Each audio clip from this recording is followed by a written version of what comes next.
নমস্কার।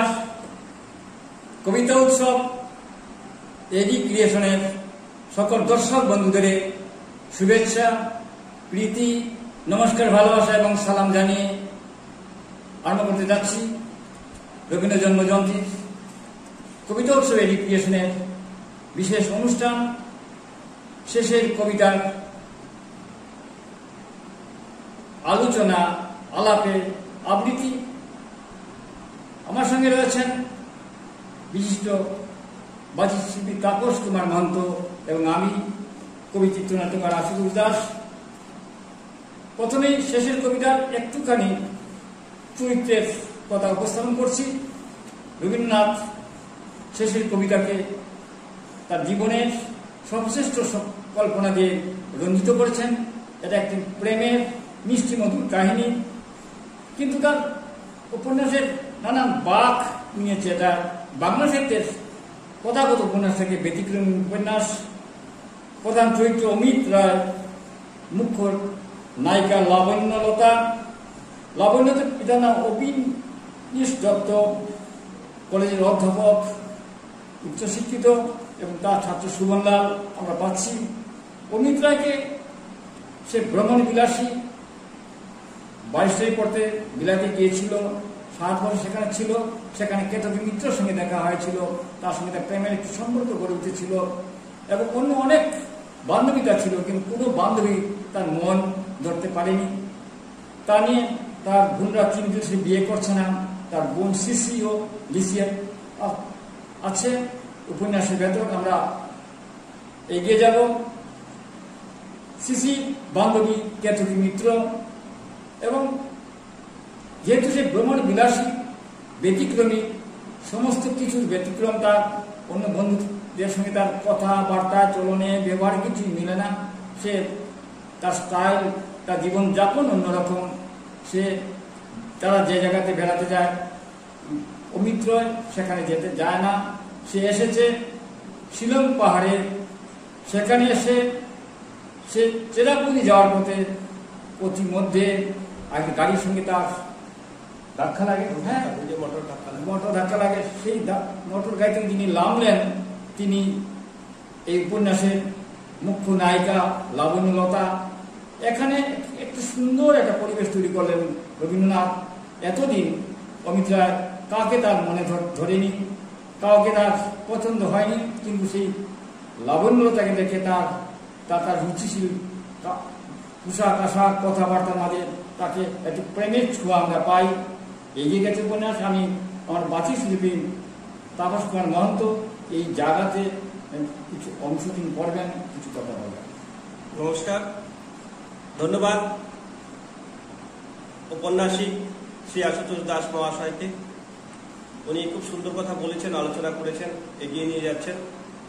একটি কথা সংযোজন করছি আমি। এই অমিত রায় এমন একটা চরিত্র, যে চরিত্র অন্য 5 জন লোক থেকে সম্পূর্ণ আলাদা। সে এমনই একটা চরিত্র যাকে মানে আপনি কি বলবেন, সবার সঙ্গে তার মিলে না।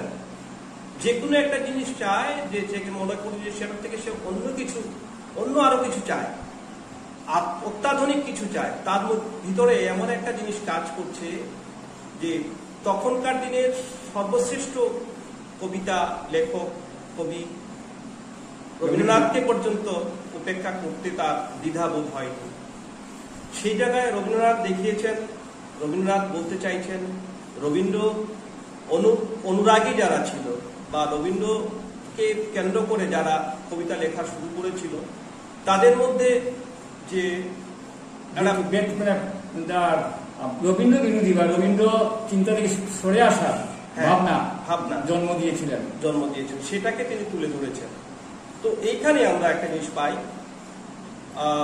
অমিত যখন লাবণ্যের বাড়িতে যায় প্রথম সাক্ষাতের পরে, এরপরে যখন তাদের বাড়িতে বৃষ্টি পড়ছে, এমন সময় বারান্দায় দাঁড়িয়ে মনে মনে চিন্তা করছে, আমাকে কোন জায়গায় এনে পৌঁছালে প্রভু, আমি তো নিজেই হারিয়ে গেছি। কবিতা পড়ে আগে গদ্যম ক্ষেত্রে নিজে হারিয়ে গেছে, দর্শকরা ধরতে পারবে। বাড়ি ফিরে এসে ওর নোট বই নিয়ে লিখতে লাগলো, পথ আজ হঠাৎ একই পাগলামি করলো, দুজনকে দু জায়গা থেকে ফিরে এনে আজ থেকে হয়তো এক রাস্তায় চালন করে দিলে।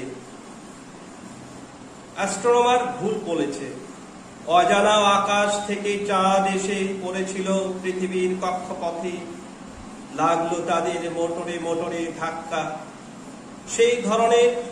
সেই মরণের তাড়নার পথ থেকে যুগে যুগে দুজন একসঙ্গে চলেছে। এর আলো ওর মুখে পড়ে, ওর আলো এর মুখে, চলার বাঁধন আর ছেড়ে না। মনের ভিতরটা বলছে আমাদের শুরু হলো যুগল চলন, আমরা চলার সূত্রে গাঁথব। ক্ষণে ক্ষণে কুড়িয়ে পাওয়া উজ্জ্বল নিমেষগুলির মালা, বাধা মাইনের বাধা খোরাকিতে ভাগ্যের দ্বারে পরে থাকবার জো রইল না। আমাদের দেনা পাওনা সবই হবে হঠাৎ।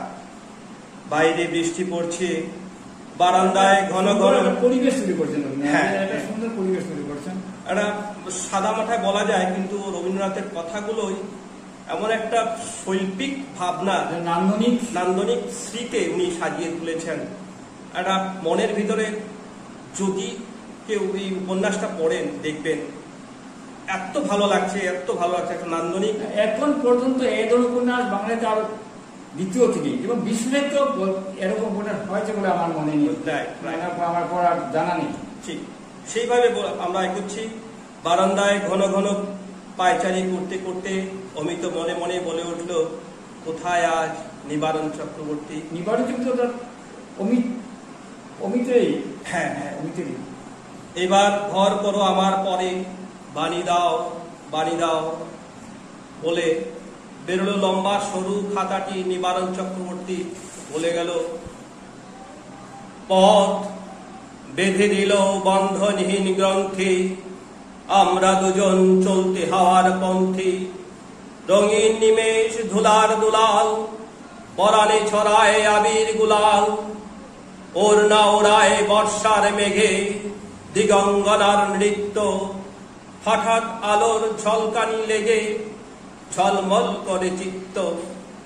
নাই আমাদের কনক চাপার কুঞ্জ, বনবীথিকায় কীর্ণ বকুল পুঞ্জ। হঠাৎ কখন সন্ধ্যা বেলায় নাম হারা ফুল গন্ধ এলায়। প্রভাত বেলায় হেলা ভরে করে অরুণ মেঘের তুচ্ছ। উদ্যত যত শাখার শিখরে রডোডেনড্রন গুচ্ছ। নাই আমাদের সঞ্চিত ধনরত্ন, নাই রে ঘরের লালন ললিত যত্ন। পথ পাশে পাখি পুচ্ছ না যায়, বন্ধন তারে করি না খাঁচায়। ডানা মেলে দেওয়া মুক্তি প্রিয়ের, দুজনে দুজনে তৃপ্ত। আমরা চকিত অভাবনীয়ের কচিত কিরণে দীপ্ত। এটা কাব্য উপন্যাস। হ্যাঁ, সেটা কাব্য উপন্যাস বলছে, আপনি একটা উল্লেখ করেছিলেন। সেই কাব্য উপন্যাস একটু আমাদের কাছে খোলাসা করুন। এটাকে আমরা কাব্য উপন্যাস বলে থাকি।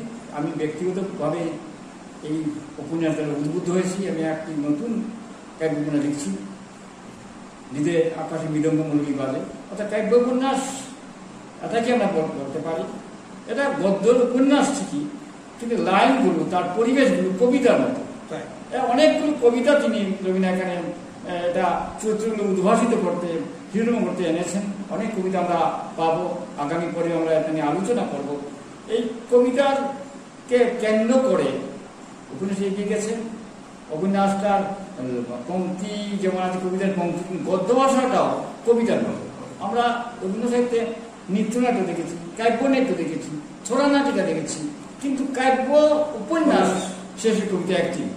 এবং বাংলা সাহিত্যে এখন পর্যন্ত এরকম কাব্য উপন্যাস আর দ্বিতীয়টি নেই। এটাকে একটা মাইলস্টোন বলতে পারি। এই উপন্যাসকে কেন্দ্র এগিয়ে গেছে। হ্যাঁ, এবং কত সুন্দর মিষ্টি মধুর একটা প্রেমের গল্প এবং আমাকে মন ভালো লাগার গল্প উদ্বুদ্ধ করেছেন। প্রেম চিরন্তন প্রেমের গল্প সত্যি আমরাকে উদ্বুদ্ধ করে। আমি দর্শকদের অনুরোধ করছি, এটা আমার রবীন্দ্র সাহিত্য থেকে আমরা একটু আলোচনা করার চেষ্টা করছি মাত্র, স্পর্শ করি মাত্র। এত বড় কাজ একটি পরিসর করা কি সম্ভব? তাই আমরা আরো দু একটি পর্ব থাকবে, আমরা যদি ত্রুটি হয় ক্ষমা করবেন। হ্যাঁ, আমরা চেষ্টা করেছি রবীন্দ্র চর্চা, চিন্তন, মনন দর্শকের কাছে পৌঁছে দিতে। এখানেই আমরা আজকের পর্ব শেষ করছি। নমস্কার। কবিতা হলো সুস্থ হয়ে বেঁচে থাকার অক্সিজেন। কবিতা উৎসব এডুকেশন অনুষ্ঠান শুনুন, দেখুন, আমাদের পাশে থাকুন। প্রকৌশলগত অনেক ত্রুটি থাকা দেশে বিদেশে হাজার হাজার দর্শক দেখে থাকেন, আপনি দেখুন, ভালো লাগবেই। কবিতা হলো সুস্থভাবে বেঁচে থাকার অক্সিজেন, ভালো লাগবেই। নমস্কার।